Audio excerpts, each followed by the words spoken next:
यहाँ तक हो जाएगा कि उसमें ये भूल ही जाएंगे वो कि माँ का भी कुछ करने का है, माँ के लिए भी कुछ दान देना है। इसी प्रकार मैं देखती हूँ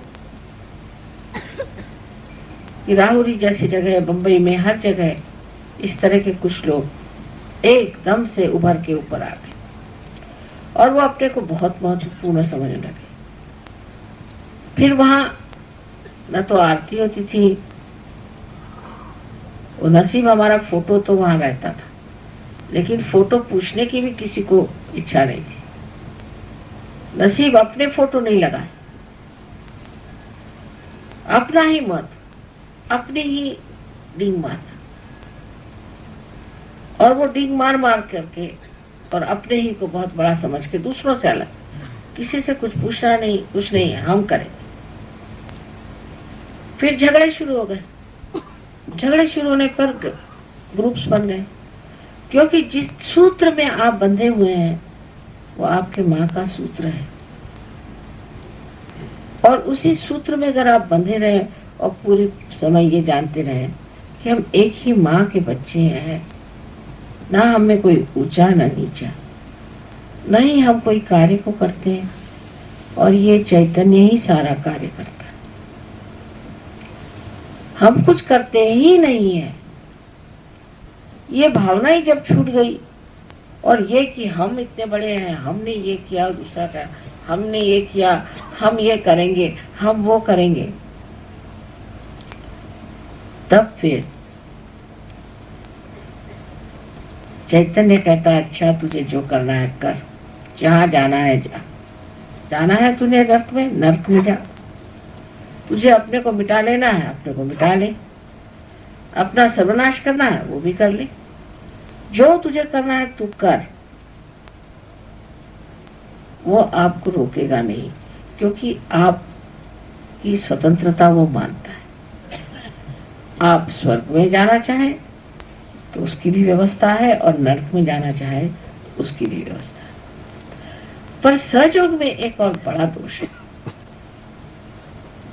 एक बहुत बड़ा दोष है कि हम एक सामूहिक विराट शक्ति है, हम अकेले अकेले नहीं है, सब एक ही शरीर के अंग प्रत्यंग है।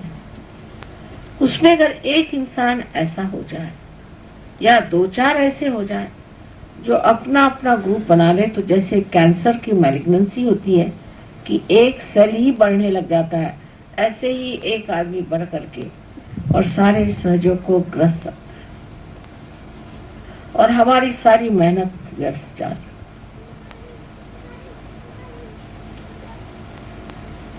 हमको तो चाहिए कि समुद्र से सीखें कि जो सबसे नीचे रह करके ही सब चीज को अपने अंदर, सब नदियों को अपने अंदर समाता है,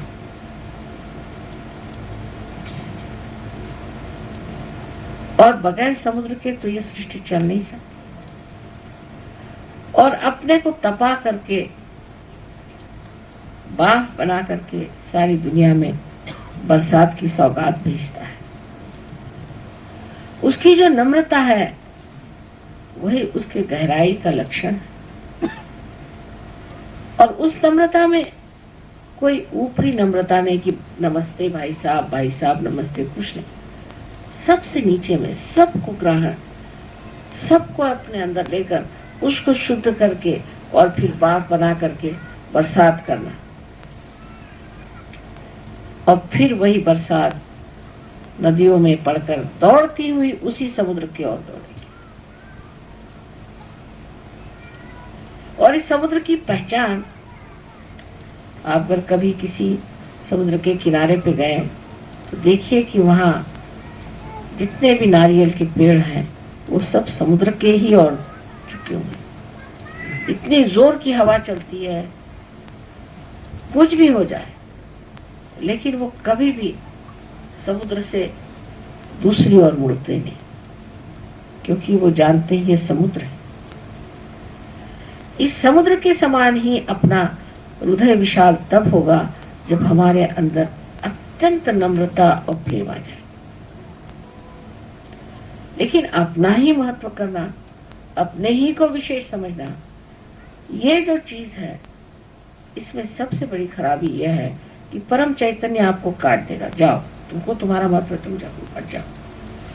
और फिर जैसे कि कोई नाखून काट के फेंक देता है, इस तरह से आप एक तरफ फेंक जाएंगे, जो मेरे लिए तो बड़ी दुखदायी बात होती है। और ऐसे 2-4 लोग जो निकल आए, जो सोचते हैं हम बहुत काम करते हैं, हमने ये कार्य किया, हमने वो कार्य किया, उनको फौरन ठंडा हो जाना चाहिए और पीछे हट करके देखना चाहिए कि हम ध्यान करते हैं, हमारा ध्यान लगता है, हम कितने गहरे हैं, और फिर हम किसको प्यार करते हैं, किस किस को प्यार करते हैं, कितनों को प्यार करते हैं और कितनों से दुश्मनी लेते हैं। सहयोग में कोई लोग बड़े गहरे बैठ गए, बहुत गहरे आ गए, इसमें कोई शंका नहीं, और बहुत से अभी भी किनारे पे ही डोल रहे हैं, और कब वो फिर जाएंगे कह नहीं सकते, क्योंकि मैंने आपसे पहले ही बताया है कि 1990 साल के बाद एक नया आयाम खुलने वाला है, और एक छलांग आपको मारनी होगी, जो आप इस माहौल से उतर करके और उस नई चीज को पकड़ लें। जैसे कि चक्का है, जब घूमता है तो एक बिंदु पे आकर फिर आगे सरक जाता है। इसी प्रकार सहयोग की प्रगति भी सामूहिक होने वाली है, और इसमें टिकने के लिए पहली चीज हमारे अंदर पवित्र होना चाहिए, जो नम्रता से भरा। वैसे तो दुनिया में लोग आपने देखे हैं कि जो अपने को बड़े पवित्र समझते हैं और सुबह शाम संध्या करते हैं और किसी को छूने नहीं देते, ये खाना नहीं खाएंगे, वो आएगा तो उसको कहेंगे तुम दूर बैठो, वो किसी ने छू लिया तो उनकी हालत खराब।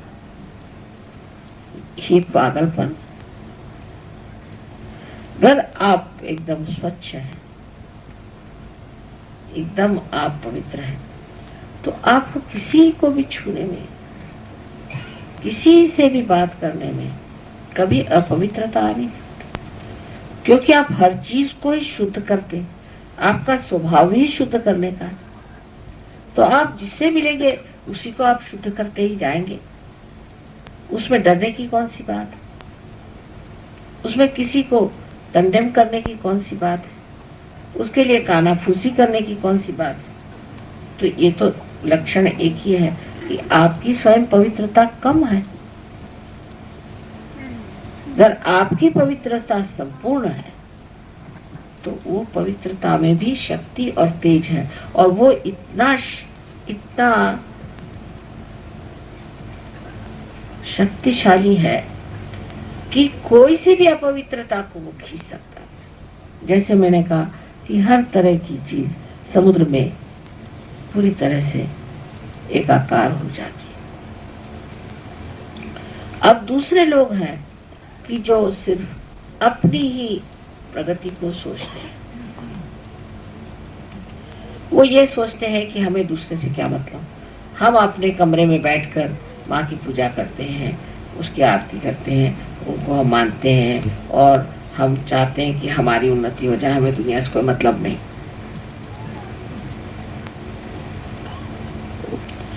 और दूसरों से कटे रहते। ऐसे लोग भी बढ़ नहीं सकते, क्योंकि आप शरीर के एक अंग प्रत्यंग है। समझ लीजिए एक उंगली ने अपने को बांध लिया और कहेगी कि नहीं मैं किसी से और मतलब नहीं मेरा, मैं अलग से रहूंगी, ये तो उंगली मर जाएगी, क्योंकि इसमें रक्त कहां से आएगा, इसमें नस कैसी चलेगी, इसमें चेतना का संचार कैसे होगा। ये तो कटी हुई रहेगी, ये तो छूटी हुई रहेगी। आप एक बार उंगली को बांध के देखिए और 5 दिन बांधे रखिए, उसके बाद आप देखिए कि उंगली काम ही नहीं करेगी। आप